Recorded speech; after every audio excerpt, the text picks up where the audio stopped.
আসসালামু আলাইকুম রহমতুল্লাহি ওয়াবারাকাতুহু। সম্মানিত দর্শক, ডক্টর পিনাকি ভট্টাচার্যকে নতুন করে পরিচয় করিয়ে দেওয়ার দরকার নেই। তাকে কেন্দ্র করে বাংলাদেশের রাজনীতিতে যে সমীকরণগুলো ঘটে যাচ্ছে, তাকে কেন্দ্র করে প্রশাসনে একটা সমীকরণ হয়ে যাচ্ছে। সরকারের মধ্যেও নানা রকম দ্বিধা বিভক্তি এবং রাজনৈতিক অঙ্গনে পক্ষে বলেন বিপক্ষে বলেন যাকে যে বলেন, পিনাকির এই মুহূর্তে একটা অত্যন্ত গুরুত্বপূর্ণ ভূমিকা রয়েছে। পিনাকি মূলত তার যে অভ্যুত্থান এবং উদয়, সেটা হলো শেখ হাসিনা বিরোধী যে আন্দোলন। সে আন্দোলনে মিডিয়া যুদ্ধ যারা করেছেন তাদের মধ্যে সবচেয়ে সফল হয়েছেন তিনি। মানে যুদ্ধে জয়লাভ করা বা তার কতটা কন্ট্রিবিউশন, অন্যের কতটা কন্ট্রিবিউশন, এটা বড় বিষয় নয়।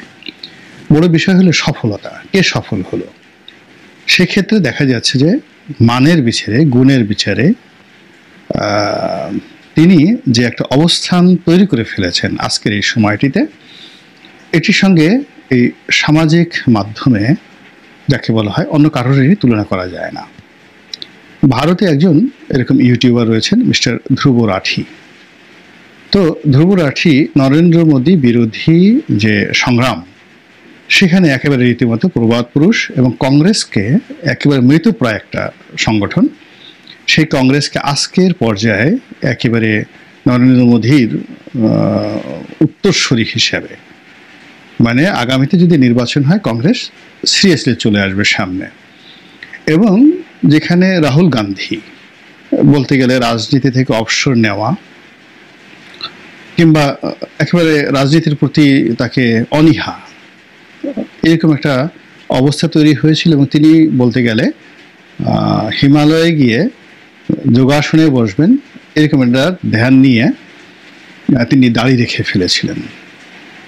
এবং তার অনেক কর্মকাণ্ডই রীতিমতো বালখিল্যের মতো মনে হয়েছে। কিন্তু ধ্রুব রাঠি যখন তাকে একটা স্পেস করে দিয়েছে, স্পেস করে দেওয়ার পরে যেহেতু ভিতরে লেখাপড়া ছিল, বংশ ছিল, রক্ত ছিল, ওই জায়গাটাকে তিনি কাজে লাগিয়ে আজকের যে রাহুল গান্ধী, এটি ভারতবর্ষের ইতিহাসে রাজনীতিতে একটা বিস্ময়। এবং তিনি যে ভাষায় কথা বলেন, যেভাবে উইট করেন এবং যেভাবে মানুষের মনোযোগ আকর্ষণ করেন, আমি দেখি যে ভারতীয় পার্লামেন্টে অতীতে যারা ছিলেন তার বংশেরই বা কংগ্রেসেরই, তাদের সবার সেটা আমার কাছে এই যে তার যে বেশ কয়েকটি অধিবেশনে তার যে বক্তব্য, তাকে অনেক ম্যাচিউরড, অনেক আধুনিক এবং অনেক আকর্ষণীয় বলে মনে হয়েছে। ইভেন অটল বিহারী বাজপেয়ীর চাইতেও তাকে আমার কাছে আকর্ষণীয় এই মুহূর্তে মনে হচ্ছে। এখন এই যে একজন রাহুল গান্ধী তৈরি করা, তারপর যাকে বলা হয় তার জন্য একটা স্পেস তৈরি করে দেওয়া, কংগ্রেসের রাজনীতিকে এই পর্যায়ে নিয়ে আসা এবং নরেন্দ্র মোদীকে অবদমিত করার পেছনে এক নম্বর ব্যক্তি টোটাল মিডিয়া ওয়ার্ল্ডে, সারা দুনিয়াতে ধ্রুব রাঠি। তিনি একজন ইউটিউবার। বাংলাদেশে ধ্রুব রাঠি হিসেবে নিঃসন্দেহে যদি কাউকে ধন্যবাদ দিতে হয়, এটা পিনাকিকে দিতে হবে। নেতিবাচক বলতে পারেন, ইতিবাচক বলতে পারেন, কিন্তু ধ্রুব রাঠির চাইতে পিনাকি যে সফলতা, সেটা হলো ধ্রুব রাঠি ওই ঘটনার পরে আর কখনো ভারতবর্ষে প্রভাব বিস্তার করার বা অন্য কোনো ভিডিও করে তিনি তার সেই কর্মকাণ্ড চালাননি। কিন্তু পিনাকি যেটা করেছেন সেটা হলো আওয়ামী লীগকে যে ট্যাগগুলো দিয়েছেন, যেমন পিনাকির সেই কাঁঠাল রানী, পিনাকির যে জয় বাংলা, এখন বর্তমান সরকারের সফলতার যে ব্যর্থতা, অর্থাৎ সফল না হতে পারার যে ব্যর্থতা, এটার কারণে এখন জয় বাংলা আর গালি নেই, কিংবা কাঁঠাল রানী নিয়ে মানুষের যাকে বলা হয় উচ্ছ্বাস সে আগের মতনই। কিন্তু বাস্তবতা হলো আগস্ট মাসের 5 তারিখ পর্যন্ত জয় বাংলা আর কাঁঠাল রানী এই দুটো রীতিমতো মানুষের মুখে মুখে একটা জাতীয় গালিতে পরিণত হয়ে গিয়েছিল। এবং এই যে তার যে প্রচার এবং প্রোপাগান্ডার ফলে যে ভ্যাকুমটা তৈরি হয়েছিল মানুষের মনোজগতে, মানুষের মস্তিষ্কে, এটার সঙ্গে আপনি সেফুদার গালাগালি বা অন্য কোনো ইউটিউবারের বক্তব্যকে আপনি যাকে বলা হয় তুলনা করতে পারবেন না। অর্থাৎ পিনাকির যে লেখাপড়া, তার যে এডুকেশন, তার যে গ্রাউন্ড ওয়ার্ক এবং হোম ওয়ার্ক, এটি যেভাবে সেফায়েতুল্লাহ সেফুর যারা কাস্টমার তাদেরকেও সমানভাবে আনন্দ দিয়েছে। কিংবা অন্যান্য যে সমস্ত ইউটিউবার আছেন তাদের যে সকল কাস্টমার তাদেরকেও বিনোদন দিয়েছে। আবার একই সঙ্গে আমার যারা মানে দর্শক রয়েছেন, শ্রোতা রয়েছেন, কিংবা ধরুন আরও ঊর্ধ্বস্তরে যারা আলাপ আলোচনা করেন, ধরুন বদরুদ্দিন ওমর সাহেবের যারা লেখার ভক্ত, ঠিক সেই সমস্ত যারা মানে অডিয়েন্স রয়েছেন তারাও কিন্তু পিনাকির যে বক্তব্য তারা শুনতেন এবং শুনে ওই যে তাদের যে যতটুকু জানার, যতটুকু বোঝার, যতটুকু গ্রহণ করা ততটুকু গ্রহণ করে বাকিটুকু তারা বিনোদন হিসেবে নিয়েছেন। ফলে এদেশের যারা সিদ্ধান্ত নেন সেই সিদ্ধান্তের জায়গাগুলোতে বাংলাদেশে হাতে গোনা মানে যে কয়জন ইউটিউবারের বা সোশ্যাল ইনফ্লুয়েন্সারের বক্তব্য মানুষের মস্তিষ্ককে নাড়া দিয়েছে, হৃদয়কে নাড়া দিয়েছে, কাউকে হৃদয় থেকে বের করে দিয়েছে, মস্তিষ্ক থেকে বের করে দিয়েছে এবং কাউকে হৃদয়ের মধ্যে ঢুকিয়েছে, তার মধ্যে পিনাকি নিঃসন্দেহে প্রধানতম, একেবারে প্রধানতম, এতে কোনো যাকে বলে সন্দেহ নেই। এখন তিনি সেই কাজ করে আওয়ামী লীগের কে তাড়ানোর ক্ষেত্রে যে ভূমিকা পালন করেছেন, একটা ভ্যাকুম তৈরি হয়েছে, সেই ভ্যাকুমের জায়গাটা সঙ্গত কারণে বিএনপি পেয়ে যাবে পলিটিক্যাল জায়গাটা, আর যেটা ক্ষমতার যে জায়গাটা সেটা সঙ্গত কারণে ইনুস সাহেব পেয়ে গেছেন। তো ইনুস সাহেব পাওয়ার পরে, বিএনপি পাওয়ার পরে আমি দেখলাম যে জুলাইয়ের 7-8 তারিখে আমি চিন্তা করছিলাম যে পিনাকি আসলে কি করবেন, উনি আসলে কি করবেন। পরে দেখলাম যে আমি যা ভাবছি তিনি ঠিক তাই করছেন, অর্থাৎ তিনি সরকারের সমালোচনা করছেন, ভালো কাজের প্রশংসা করছেন, মন্দ কাজের সমালোচনা করছেন, তিনি বিএনপির সমালোচনা করছেন এবং জামাতকে একটা স্পেস দিচ্ছেন, এটার পিছনে অনেক দার্শনিক যুক্তি আছে কেন তিনি স্পেস দিচ্ছেন। তিনি কি জামাতের কাছ থেকে কোনো সুযোগ সুবিধা পাচ্ছেন? অবশ্যই না, কিন্তু তিনি একটা স্পেস দিচ্ছেন। এর কারণ হলো যে এই মুহূর্তে জামাতের সাথে বিএনপির যদি যুদ্ধ হয়, একটা অসম যুদ্ধ হবে। তো কাজেই বিএনপির জন্য একটা শক্ত প্রতিদ্বন্দ্বী তৈরি করা দরকার আওয়ামী লীগের বিকল্প হিসাবে। তো পিনাকি যেটা মনে করেছেন যে ইসলামপন্থীরা যদি একত্রে হয় তাহলে বিএনপির জন্য একটা সুবিধা হবে, লাভজনক হবে। এই জন্য তিনি যে একটা কাজটা করেছেন, ইসলামপন্থীদেরকে তিনি একটা উইন্ডো দিয়েছেন এবং এই কাজ করার জন্য তিনি সহযোগী খুঁজেছেন, ইউটিউবে সহযোগী করেছেন। সেখানে আরও কনক সরোয়ার সহ আরও 2-4 জন যারা ইউটিউবার আছেন তাদের সঙ্গে আসলে কনক সরোয়ারের সঙ্গে যায়, কিন্তু অনেক ইউটিউবার আছেন বা প্রবাসী সাংবাদিক রয়েছেন যাদের সঙ্গে তার যায় না, বা ক্ষেত্র বিশেষে অনেকের সঙ্গে যায় কিন্তু অনেকের সঙ্গে তার মতাদর্শগত একটা বিরোধ ছিল, কিন্তু তাদের অনেকের সঙ্গে তিনি সমঝোতা করার চেষ্টা করেছেন। জুলকারনাইনের সঙ্গে সমঝোতা করার চেষ্টা করেছেন, তাসনিম খলিলের সঙ্গে সমঝোতা করার চেষ্টা করেছেন, বাহাম আব্দুল সালামের সঙ্গে সমঝোতা করার চেষ্টা করেছেন, কিন্তু শেষ পর্যন্ত আসলে তার সেই সমঝোতাগুলো টিকেনি, কিন্তু কিছু কিছু জায়গাতে টিকেছে। আবার বাংলাদেশে তিনি অনেকের সঙ্গে একেবারে একটা যাকে বলে ক্লোজ রিলেশন, যেমন মাহমুদুর রহমান সাহেব আমার দেশের, তো তার সঙ্গে তিনি একেবারে একটা যাকে বলা হয় কৌশলগত সম্পর্ক স্থাপন করার চেষ্টা করেছেন, যেটি এখন পর্যন্ত অটুট রয়েছে। কিন্তু মাহমুদুর রহমান সাহেবের যে ঘনিষ্ঠ বন্ধু এবং একেবারে প্রিয় পাত্র তিনি হলেন জনাব ফরহাদ মাজাহার, তাকে কিন্তু পিনাকি ছাড় দেন নাই, অর্থাৎ মাহমুদুর রহমান সাহেবের সাথে সম্পর্ক আছে কিন্তু তাকে দেননি।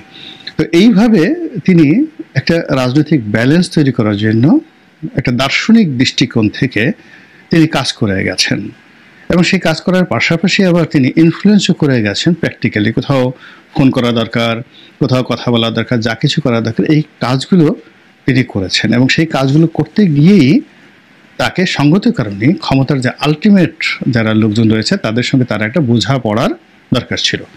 সেই বোঝাপড়াটা দুর্ভাগ্যজনক হলেও সত্যি যে ডক্টর মোহাম্মদ ইউনূসের সঙ্গে তার হয়নি, আর বিএনপির সঙ্গে তার হয়নি এবং হওয়ার কোনো সম্ভাবনা নেই। ফলে তার এই যে কর্মকাণ্ড, সেই কর্মকাণ্ডের মধ্যে তিনি যে উদ্দেশ্য নিয়ে বা যে দার্শনিকতা নিয়ে যে চিন্তা ভাবনা নিয়ে কর্মকাণ্ডগুলো শুরু করেছিলেন, ওখানে ক্ষমতা একটা সমস্যা হয়ে যায়। ক্ষমতার অনেক লোকের সাথে তার দ্বন্দ্ব সংঘাত শুরু হয়ে যায় এবং ওটাকে আবার সামাল দেওয়ার জন্য তিনি বিকল্প একটি শক্তি গড়ে তোলেন। তার ভারত বিরোধিতা, এই সেন্টিমেন্টটাকে তিনি কাজে লাগিয়েছেন। প্রথম আলোর এবং ডেইলি স্টারের বিরুদ্ধে তিনি একটা ন্যারেটিভ দাঁড়া করায় ফেলেছেন এবং আলটিমেটলি এটা দাঁড়িয়ে গেছে। এবং একই সঙ্গে বিএনপিকে তিনি যেভাবে চেয়েছিলেন ওটা বিএনপি হয়নি। বিএনপি না হওয়ার কারণে তার কাছে যেটা মনে হয়েছে যে বিএনপিকে এই মুহূর্তে যদি আঘাত করা হয় তাহলে বিএনপি যদি টিকে থাকে ভালোভাবে টিকে থাকবে, আর যদি বিএনপির মধ্যে সে টিকে থাকার সক্ষমতা না থাকে তাহলে ভেঙে চুরে একটা নতুন কিছু তৈরি হবে এবং সেক্ষেত্রে ডক্টর মোহাম্মদ ইউনূস আরো সুন্দরভাবে চালাতে পারবেন বা জামাত আরো ভালো করতে পারবেন। তো আমার কাছে মনে হচ্ছে এইভাবে সে একটা প্ল্যান এবং পরিকল্পনা করে কাজ করছেন। কিন্তু এই কাজগুলোকে করার জন্য বিএনপির পক্ষ থেকে যে ধরনের কোঅপারেশন হওয়া উচিত ছিল সেটা বিএনপি এখনো পর্যন্ত বুঝতে পারেনি। একজন ধ্রুব রাঠি, একজন ইউটিউবার বা একজন ইনফ্লুয়েন্সার কিংবা একজন লেখক যারা লেখে তাদের সামাজিক গুরুত্ব কতটুকু, এটা সাধারণত আমাদের যারা ক্ষমতাধর রাজনীতিবিদরা এটা বিপদে না পড়লে তারা বুঝতে পারে না, অনেকে মৃত্যু পর্যন্ত বুঝতে পারে না। এর কারণ হলো আপনি যখন কথা বলছেন তখন আপনার পঞ্চ ইন্দ্রিয় বাহ্যিক এটার উপর যে প্রভাব বিস্তার করছে আপনার বক্তব্য, এবার একটু পরে আপনি ভুলে যাবেন। কিন্তু লেখা, যদি কোনো লেখক আপনাকে একটা লেখা লেখে সেটা দেখা গেল ৫,০০০ বছর পরেও আপনার বংশধরদের প্রতি, আপনার অনুসারীদের প্রতি সেটার একটা প্রতিক্রিয়া রয়ে যায়। তো যার জন্য কখনোই কোনো ক্ষমতাধর ব্যক্তি তারা কোনো দার্শনিককে এবং কোনো লেখককে, কোনো জ্ঞানী গুণীকে কখনো শত্রু বানায়নি। দ্বিতীয়ত যাদের সামাজিক ইনফ্লুয়েন্স রয়েছে, যেমন এখন পিনাকি রয়েছে, কিন্তু একটা সময় আজকে 10 বছর আগে পিনাকিদের মতো লোক ছিল না। তখন আহমদ ছাফার মতো লোক ছিলেন, তখন সিরাজুল ইসলাম চৌধুরী সাহেবের মতো লোক ছিলেন, আহমদ শরীফের সাহেবের মতো লোকজন ছিলেন, যাদের বুদ্ধিবৃত্তিক লেভেলে প্রচণ্ড রকম প্রভাব ছিল। তাদের বক্তব্য সাধারণ মানুষ বুঝছে না, কিন্তু যারা সচিবালয়ের সিদ্ধান্ত নিতেন, বিচারালয়ের সিদ্ধান্ত নিতেন, তাদের মস্তিষ্ক ঘুরিয়ে দিতে পারত এই কয়েকজনের বক্তব্য। তো সেই কারণে এই সমস্ত লোকদের সঙ্গে যারা দ্বন্দ্ব সংঘাত করেছে তাদের সবার রাজনৈতিক ক্যারিয়ার শেষ হয়ে গেছে, একদম ফিনিশ হয়ে গেছে। তো সেক্ষেত্রে জিয়াউর রহমান সাহেব, এরশাদ সাহেব সামহাও ওনাদের সঙ্গে একটা সুসম্পর্ক স্থাপন করে ফেলেছিলেন, যেটি পরবর্তী জাতীয় পার্টি পারেনি। আবার এখন বিএনপি সেই জিনিসটি একদম পারছে না। অবশ্য বাংলাদেশে এরকম সেই আগের প্রজন্মের মতো এরকম যোগ্যতার সম্পন্ন হয়তো লোক নেই, হতে পারে। তো সামহাও নানা কারণে কি হচ্ছে যে বিএনপির সঙ্গে তার একটা দূরত্ব তৈরি হয়ে গেছে। আর খোলামেলা যদি আমি বলি যে একটা মানুষ, সব মানুষই কিন্তু ধন্যবাদ চায়, সব মানুষ কৃতজ্ঞতা চায়, স্বয়ং আল্লাহই তো চায়। আল্লাহ রাসূল স্বয়ং বলেছেন আম্মা বিনিয়ামতে রব্বিকা ফাহাদ্দিস, আপনার প্রতি যে নিয়ামত দেওয়া হয়েছে তার জন্য আপনি শুকরগুজার করুন। এখন বিএনপি যে একটা ব্রিদিং স্পেস পেয়েছে, বিএনপি যে ক্ষমতা পেয়েছে, ক্ষমতায় যাওয়ার যে স্বপ্ন দেখছে, তার যে একটা সুযোগ সুবিধা হয়েছে, এটা তো আসলে সত্যিকার অর্থে বিএনপি যে সমস্ত লোক এখন সুযোগ সুবিধা পাচ্ছে, সেটা আমলাতন্ত্রের সচিবরা হোক, তাদের কারণে তো তারা পায়নি। পুলিশের যেই লোকগুলো বড় বড় পদে আছে তাদের কারণে তো তারা সুযোগ পায়নি।